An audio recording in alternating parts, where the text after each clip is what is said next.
Fala meu clã, tudo bom com vocês? Eu sou Vitória Xavier e vamos falar desta série, desta beleza, deste cristal em forma de produção. Eu estava contando os segundos para assistir e assim, obrigada, Senhor, por me manter viva para assistir isso aqui, ó. Pam e Tommy. Bora!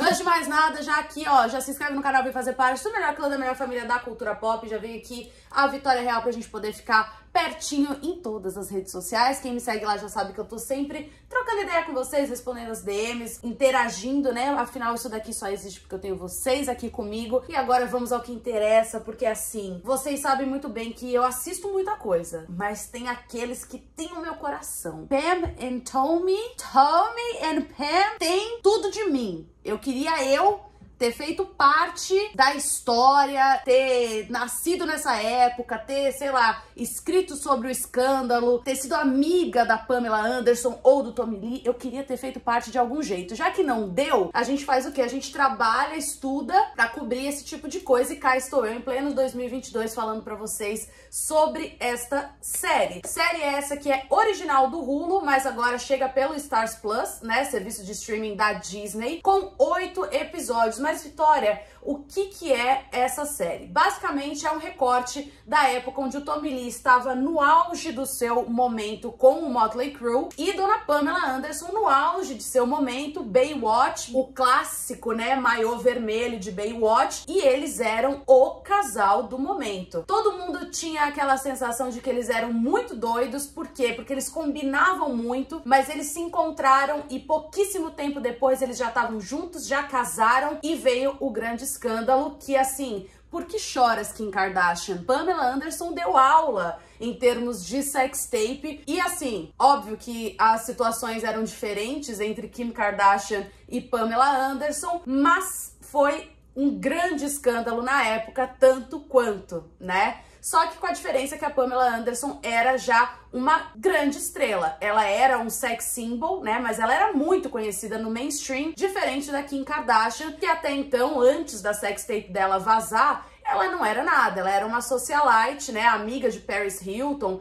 e fez desse limão uma limonada, que vocês já sabem muito bem o que acontece. Pamela Anderson já era o auge do auge, ela era a mulher mais cobiçada do momento. Daqui a pouco vaza uma sextape dela com o Tommy Lee. Sextape essa que foi parar sem querer na mão de um eletricista, né? E agora, o que a gente faz com esse conteúdo aqui? É o que a gente vê dentro dessa minissérie. Pra quem não acompanhou todo esse recorte, esse vazamento histórico, a série mostra começo, meio e fim e mergulha na história do casal com uma interpretação absurda de Lily James e Sebastian Stan. Sim, esse daqui é o nosso Soldado Invernal. E essa daqui, ó, esta maravilha em forma de mulher é Lily James, perfeita, maravilhosa, com um currículo que, se eu começar a falar, eu vou ficar falando só dela, então não vou nem me estender muito, porque ela é realmente a perfeição. E uma das coisas que a gente precisa falar, óbvio, e que causou um primeiro impacto muito positivo, era a caracterização. Tanto Sebastian quanto Lily James estão absurdamente iguais a Pamela Anderson e ao Tommy Lee. Não só na parte de toda a caracterização em si, como eu citei, mas nos trejeitos, na forma de falar, na entonação, no jeito de olhar, porque não adianta você colocar ali uma roupinha e falar, pronto, agora você é a Pamela Anderson. Você tem que estudar a Pamela Anderson. Quais são as entonações que ela usa quando ela tá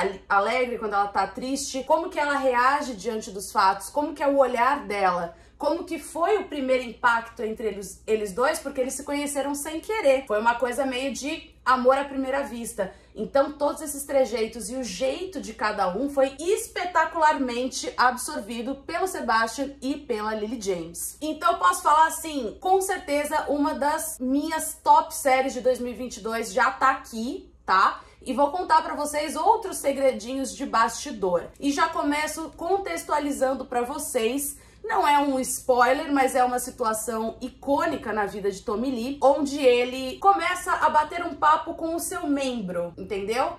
ele tava no auge de sua paixão por Pamela Anderson e tem essa troca com o cara lá de baixo. E o Sebastian teve que fazer e reproduzir essa cena e ele contou como é que foi. Primeiro, ele, pra mergulhar na cena sem se sentir meio ridículo, ele falou: eu imaginei que eu tava trocando uma ideia com um grande amigo meu, como se eu estivesse realmente falando, ó, tô apaixonado e ela é incrível e é maravilhosa e é assim que eu encarei a cena. Porém, pra fazer essa cena foi usado um animatrônico e 4 pessoas manipulavam esse animatrônico para que a coisa funcionasse da melhor forma possível. Então, parece uma cena besta, mas ela foi minimamente complexa de ser construída. Além das 4 pessoas que estavam ali operando, né, o aparelho, o objeto, para que o Sebastian pudesse ter essa interação com o seu coleguinha, também a gente tem a voz do Jason Mantzoukas, que é um cara que já é muito conhecido pelo trabalho de Big Mouth. Ele que dubla o órgão sexual ali do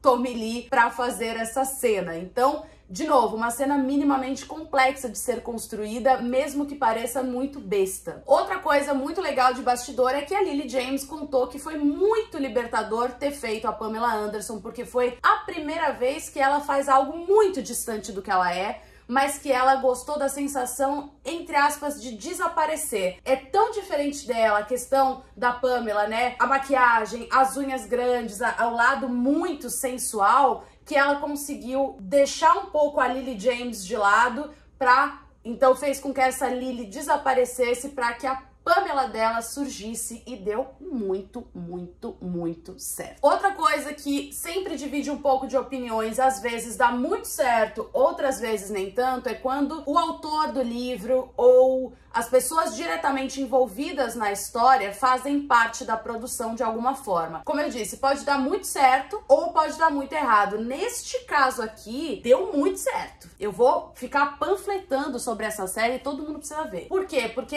a Pamela Anderson e o Tommy Lee fizeram parte da produção. Só que eles foram colocando um temperinho aqui, ó, que era necessário, sem ficar metendo o dedo onde não era chamado. Tudo que eles colocaram da visão deles trouxe realmente a história pra realidade, aproximou muito o público. Muitas vezes você olha e você fala, meu, não é possível que essa seja a Lily James, de tão idêntica que ela tá, ou de tão idêntico que o Sebastian Stan tá caracterizado ali do Tommy Lee. Então, os dois fizeram parte da produção, dos bastidores e agregaram muito na produção. Outra coisa que é um segredinho, que não é exatamente um segredo, mas vale ressaltar, é que a gente tá falando do mesmo diretor de Aitonia, né? Um dos papéis mais brilhantes aí que a gente teve da Margot Robbie. E o que eu gosto muito da direção dele é o fato dele trazer um lado mais cru pra histórias que ficaram muito conhecidas, né? Aitonia foi um escândalo na época envolvendo uma patinadora, né? Muito conhecida. E a gente, graças ao filme e, claro, as manchetes da época, enfim, a Aitonia abordava um escândalo da patinação no gelo e a história da Tonya, né? Que era essa atleta.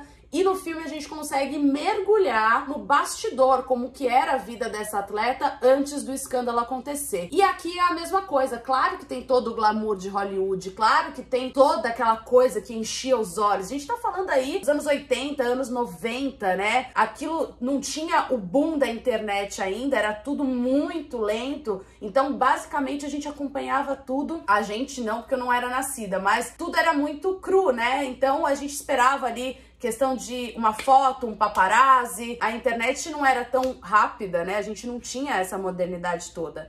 Então, esse lado mais cru de como que era para um vídeo vazar, ou como que a mídia lidava com a vida dessas pessoas extremamente famosas, é muito bem retratada também. Tira só a parte do glamour e mostra um dia a dia de como era a vida dessas pessoas e como que era esse casamento entre a mídia, a exposição, como que os dois tiveram, né, esse momento de se tornar um dos casais mais comentados de Hollywood, basicamente, em tão curto tempo, né? Eles foram numa crescente meteórica por todos os motivos possíveis e imagináveis. Festa, balada, pelo histórico do Tommy Lee, do Motley Crue, porque era uma coisa bem pesadona ali. A Pamela Anderson, que era tida como esse sex symbol, então a gente consegue mergulhar nesse mundo que não é só o mundo dos flashes e como que eles lidaram com toda a questão do vazamento da fita cassete. Vocês imaginam uma fita cassete? Gente, só assistam, por favor. Depois vocês me contam o que vocês acharam. Beijo, amo vocês. Fui, meu clã.